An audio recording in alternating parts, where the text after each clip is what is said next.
Assalamualaikum warahmatullahi wabarakatuh. Alhamdulillahirabbil alamin wa bihi nasta'inu ala umuri dunya waddin.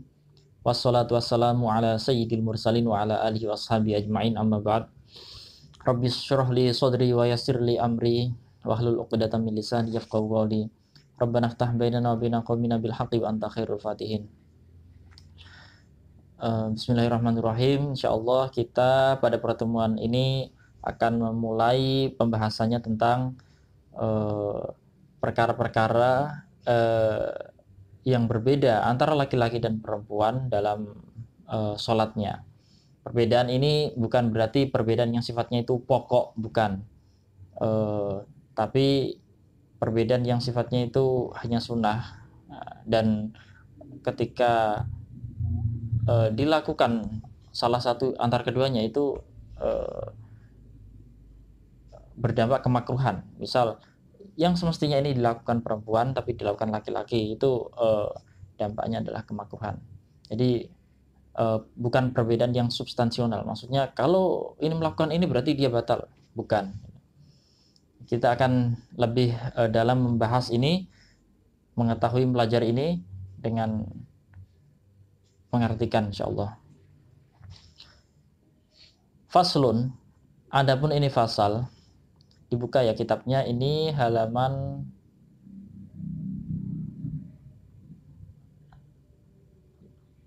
ini adalah halaman 83. Faslun, adapun ini fasal, fi umurin tukhalifu fihal mar'atu. Fi umurin, dalam perkara-perkara, tukhalifu, yang berbeda, fiha, di dalamnya, al-mar'atu, perempuan, ar-rajula, dengan laki-laki, fis sholati, dalam sholat. Fasal ini membahas tentang perkara-perkara yang berbeda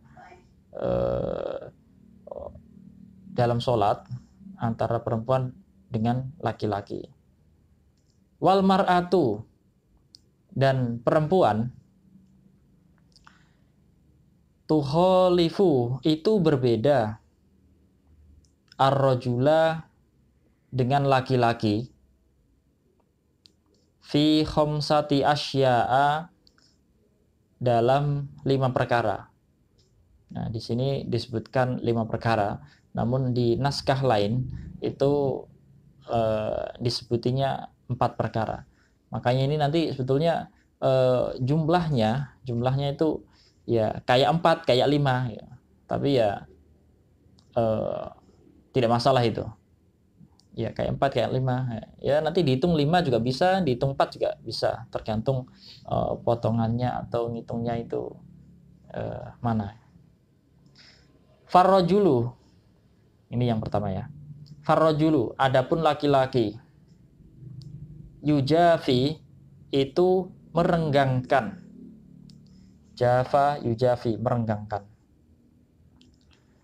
Mirfaqoihi, kedua sikunya, merenggangkan kedua sikunya. Anjambaihi, dari pinggang-pinggangnya. Nah, jadi siku kanan, siku kiri ya, ini direnggangkan bagi laki-laki ya, ini ya. Bagi laki-laki merenggangkan sikunya atau menjauhkan dari pinggangnya.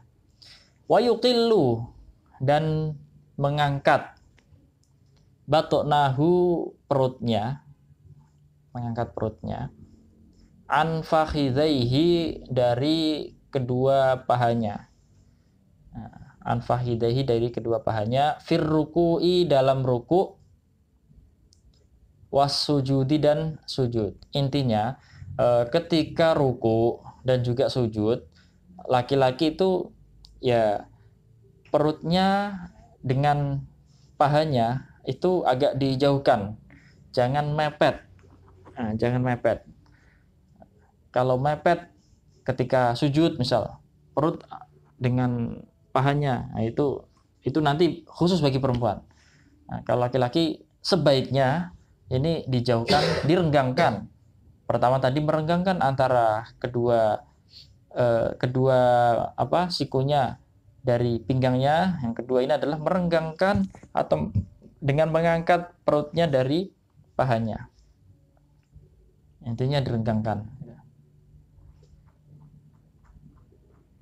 Selanjutnya wa yajharu, dan mengeraskan. Wa yajharu, dan mengeraskan suara atau mengeraskan bacaan gitu. Wa yajharu, dan mengeraskan bacaan fi maudhi'il jahri, pada tempat mengeraskan. Kapan sih tempat-tempat kita disunahkan mengeraskan suara, mengeraskan bacaan? Nah, yaitu dalam sholat 5 waktu ya. Ada maghrib, rakaat pertama kedua, rakaat pertama dan kedua ya, itu disunahkan untuk mengeraskan bacaan. Isya, subuh, sholat Jumat gitu. Ini yang dilakukan oleh laki-laki. Wa idza nabahu syai'un, dan apabila menemuinya syai'un, suatu perkara,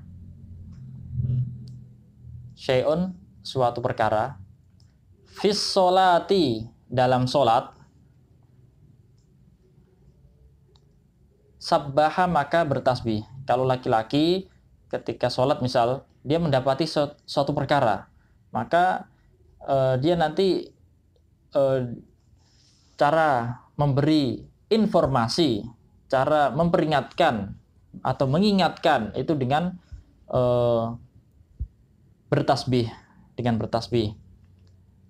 Ustadz kasih contoh, misal ada seseorang yang sedang sholat. Nah, misal kamu sedang sholat, ternyata imam yang ada di depan kamu dia salah. Nah, kamu mengingatkannya dengan baca tasbih, subhanallah.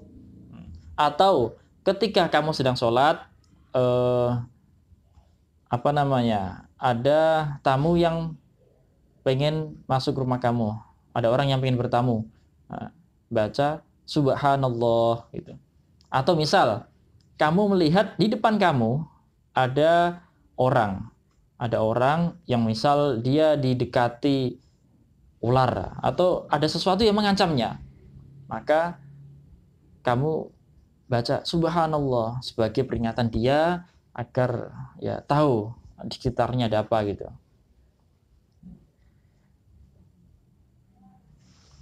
Namun ini yang perlu diperhatikan, ketika kalian membaca tasbih seperti tadi, subhanallah, itu kalian jangan hanya niat berzikir saja.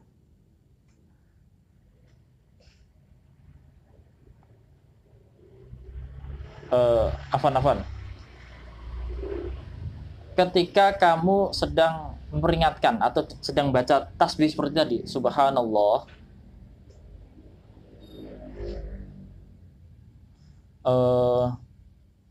maka kamu jangan hanya niatnya itu memperingatkan saja ya. Ketika kamu membaca subhanallah, jangan hanya niatnya itu memperingatkan, memberitahu saja. Kalau kamu niatnya hanya memberitahu saja, sekalipun yang kamu baca itu adalah tasbih, maka batal sholat kamu. Ketika kamu memperingatkan dia, kamu harus niat berzikir, baca zikir subhanallah. Atau misal saya niatnya memperingatkan dan juga berzikir, nah itu gak apa. Atau kamu mutlak, udah saya baca aja, itu gak apa. Tapi kalau niatnya kamu hanya ingin memperingatkan orang yang di depan kamu atau yang pengen kamu peringatkan, maka itu membatalkan sholat kamu. Itu keterangannya ini ada di syarahnya ini. Nah, selanjutnya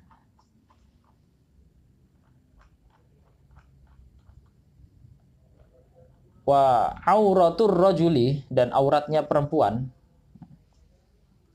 ma baina surratihi, itu antara pusarnya, warukbatihi, dan lututnya.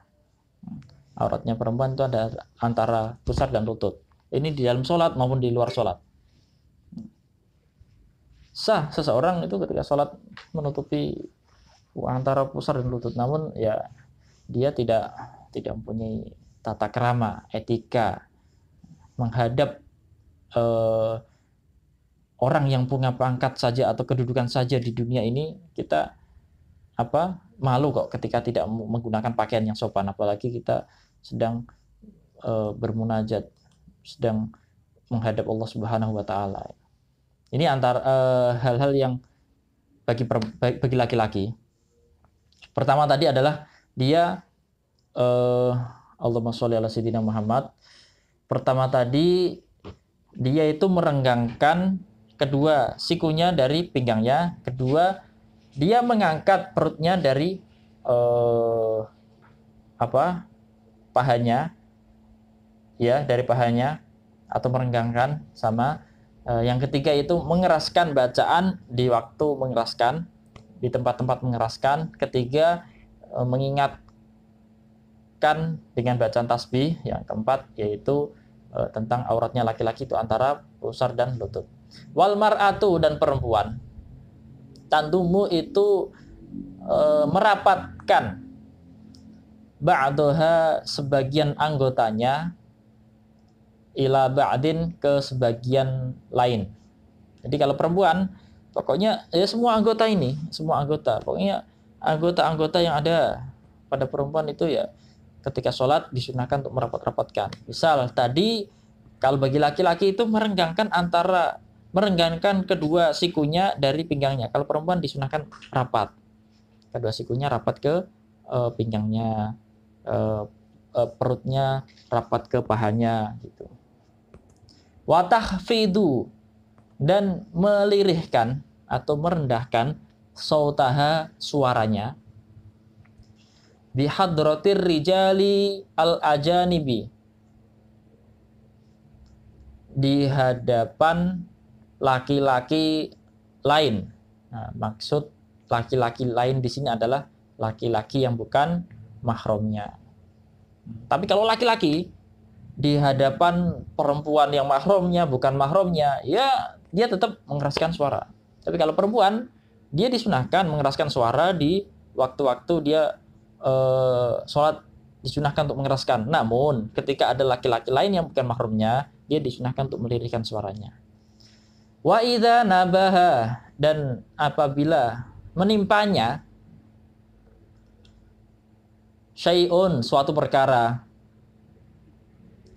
fis sholati, dalam sholat, sofakot, maka bertepuk. Kalau laki-laki tadi kan bertasbih, kan mengucapkan subhanallah. Kalau perempuan bertepuk ini. Cara menepukkannya yaitu menepukkan bagian dalam tangan kanan atau telapak tangan kanan ke telapak tangan kiri. Nah gitu. Wa jami'u badanil hurrati, dan semua badan perempuan merdeka. Perempuan merdeka, maksudnya perempuan merdeka itu bukan budak, bukan hamba sahaya. Ya seperti kalian, seperti perempuan-perempuan yang ada sekarang. Perempuan merdeka, bukan budak, bukan hamba sahaya. Auratun, itu aurat, ya seluruh badannya seorang perempuan itu aurat, dari ujung rambut sampai ujung kaki.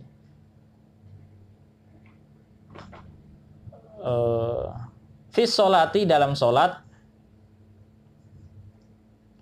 illa wajhaha, kecuali mukanya, wa kaffaiha, dan kedua telapak tangannya. Nah, ini ada pengecualian. Kalau dalam sholat auratnya perempuan itu antara selain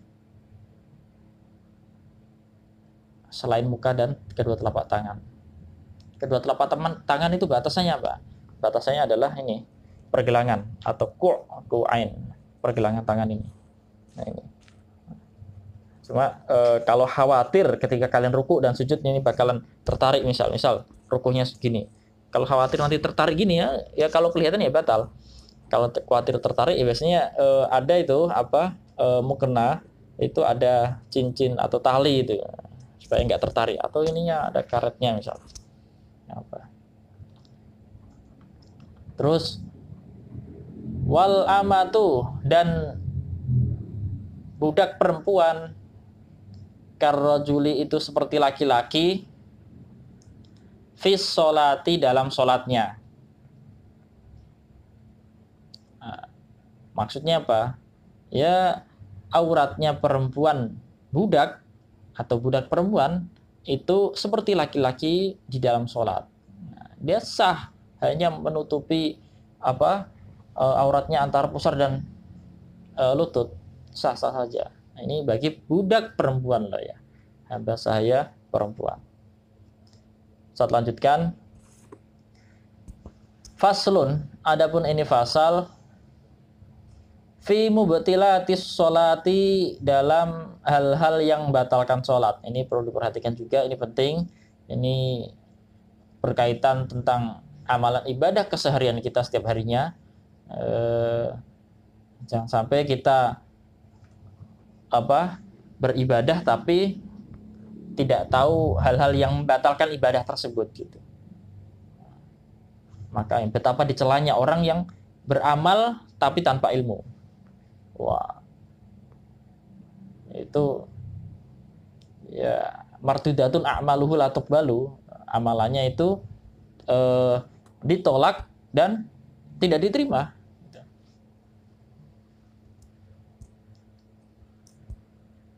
Yang pertama, wallazi yubtilu, dan perkara yang membatalkan as-sholata, sholat, perkara yang membatalkan sholat, ahada asyara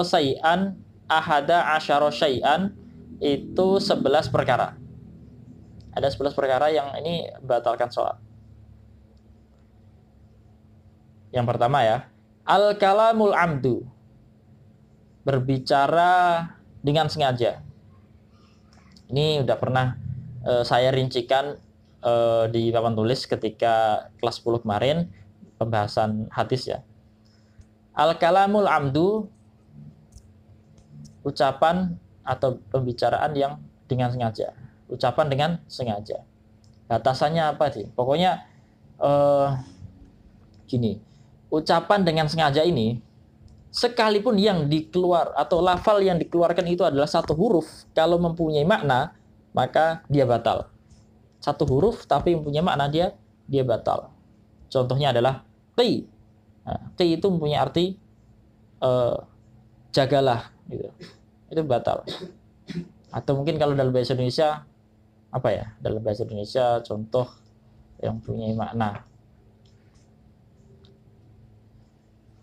Kalau satu huruf apa satu huruf? Belum menemukan. Kalau dua huruf misal sama. Kalau dua huruf itu dia mempunyai makna atau enggak mempunyai makna, kalau dia sengaja dia batal. Batasannya seperti itu. Kalau tidak sengaja nanti beda lagi. Tidak sengaja dia ketika sedikit tidak batal, tapi kalau banyak dia batal. Itu perlu dicatat, ini perlu dicatat, pentingnya. Wal amalul katsiru, dan gerakan yang banyak. Wal amalul katsiru, dan pekerjaan yang banyak. Atau ya pekerjaan yang banyak atau gerakan yang banyak. Al mutawali, yang continue atau berturut-turut langsung. Di dalam syarah di sini disebutkan contohnya orang yang melangkah 3 kali. Melangkah 3 kali. Satu kakinya diangkat, dilangkahkan, itu dihitung 1. Kalau kaki kirinya, kaki satunya diangkat lagi untuk dilangkahkan, itu dihitung 2. Kalau 3 kali, itu dihitung 3. Maka 3 langkah, 1, 2, misal 1, 2, 3, ini dihitung 3 kali gerakan atau 3 kali pekerjaan. Ketika dia dalam sholat, dan melakukan langkahan-langkahan ini secara berturut-turut atau kontinu, maka dia batal. Tapi kalau tidak, misal 2 kali terus dia diam sejenak, sekedar untuk tumak ninah atau sekedar ya baca tasbih, maka terus dia lanjutkan melangkah lagi, yaitu tidak dihitung kontinu dan tidak membatalkan sholatnya. Ini mungkin biasa kita melihat ketika ada jamaah dan ada orang jamaah dan di depannya kosong. Nah, itu boleh itu orang yang di belakangnya maju ke depan. Nah, caranya bagaimana melangkahnya? Ya seperti itu tadi. Kalau misal jaraknya jauh, tidak cukup hanya 2 langkah, 1, 2 selesai, maka butuh langkahan lebih dari 3 kan, atau lebih dari 2. Caranya ya gitu, jangan continue ya. Misal 2 langkah, set istirahat atau sejenak sekedar bisa untuk dibacakan tasbih, sekedar cukup untuk tumak ninah. Lanjut langkah selanjutnya. Gerakan-gerakan atau pekerjaan yang banyak itu seperti apa sih? Disebutkan maksudnya adalah gerakan-gerakan besar, gerakan-gerakan anggota, gerakan-gerakan besar. Seperti tangan ini, satu tangan ini gerakan besar, kaki tadi, kepala ini dianggap gerakan besar karena ini sudah satu anggota gitu. Yang kecil itu, kalau gerakannya kecil itu nggak apa-apa, gerakan kecil banyak nggak apa, namun itu berakibat pada kemakruhan. Contohnya misal ya, jari-jari ujung-ujung jari ini gerak-gerak, itu nggak kok nyampe batal, bukan, makruh ya, kita tinggalkan dalam sholat. Wal hadatsu, dan hadas, orang hadas dalam sholat batal, hadas kecil maupun hadas besar. Wa hudutsun najasati, dan terkenanya najis. Ada seorang sholat terkena najis, maka dia batal sholatnya.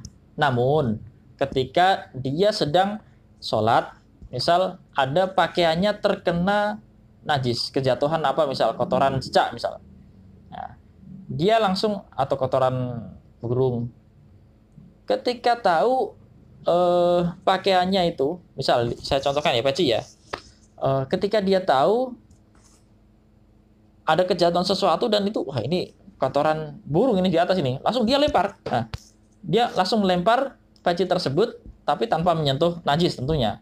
Nah, maka itu nggak apa-apa, nggak sampai membatalkan sholatnya. Ya tentu cara geraknya harus jangan sampai gerakan yang banyak, yang besar. Atau misal sorban. Nah, sorban di sini udah tarik gitu. Tarik. Wangkisyaful aurati, dan terbukanya aurat. Wangkisyaful aurati, dan terbukanya aurat, tersingkapnya aurat. Ada orang sholat auratnya kebuka, batal. Tapi kalau seandainya praktiknya misal tidak sengaja dan dia langsung cepat-cepat menutupinya kembali, itu nggak apa. Misal ya, orang sedang sholat, dia itu pakai sarung, nggak ada celana di dalamnya, pakai sarungnya itu tidak kuat, tidak kencang, ada angin kencang, sampai lepas misal, nauzubillah, dalam sholat. Nah, itu kalau dia cepat-cepat langsung memakainya kembali, atau tersingkap dari bawah terus cepat-cepat menutupinya kembali, maka dia boleh melanjutkan sholatnya dan sholatnya tidak batal. Tentu gerakannya dia harus diperhatikan gitu. Atau misal ada orang jahil, tapi nggak ada ini, orang jahil, teman jahil sedang sholat dibuka, ditutupin gitu. Nah, itu membatalkan kalau seandainya nggak cepat-cepat ditutupin. Terus wataghyirun niyati, dan merubah niat. Ada orang sedang sholat, dia niat, nggak jadi, saya batalin aja gitu. Ya, dia tidak sah sholatnya. Udah seketika itu dia batal sholatnya. Wastidbarul qiblati, dan tidak menghadap kiblat. Wastidbarul qiblati, dan tidak menghadap kiblat. Sedang sholat dia malah belok kanan misal, atau belok kiri, atau membelakangi kiblat. Nah, dengan sengaja, maka ya batal sholatnya.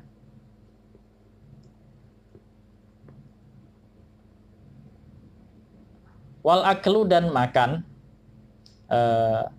wal aklu, dan makan sedikit apapun, kalau makan dalam sholat itu membatalkan sholatnya. Wasyurbu, dan minum, makan, minum. Wal qahqahatu, dan tertawa terbahak-bahak, ini juga membatalkan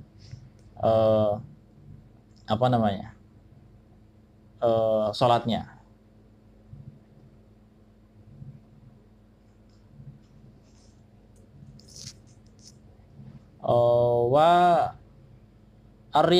Waridatu, dan murtad. Na'udzubillah min dzalik. Semoga kita tetap iman, tetap membawa keimanan, keislaman sampai akhir hayat kita. Amin Allahumma amin. Nah, ini dosa yang, atau kemusyrikan itu dosa yang tidak diampuni oleh Allah Subhanahu wa taala.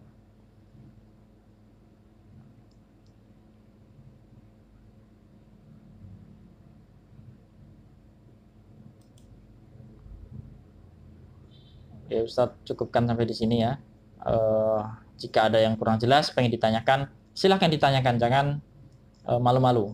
Assalamualaikum warahmatullahi wabarakatuh. Ya Rabbana i'tarafna bi annana iqtarafna wa annana asrafna ala ladha ashrafna فاتب علينا توبة تغسل لكل حوبة واستر لنا العورات وآمن الروعات واغفر لوالدينا ربي ومولودينا والأهل والإخوان وسائر الخلان وكل ذي محبة أو جيرة أو صحبة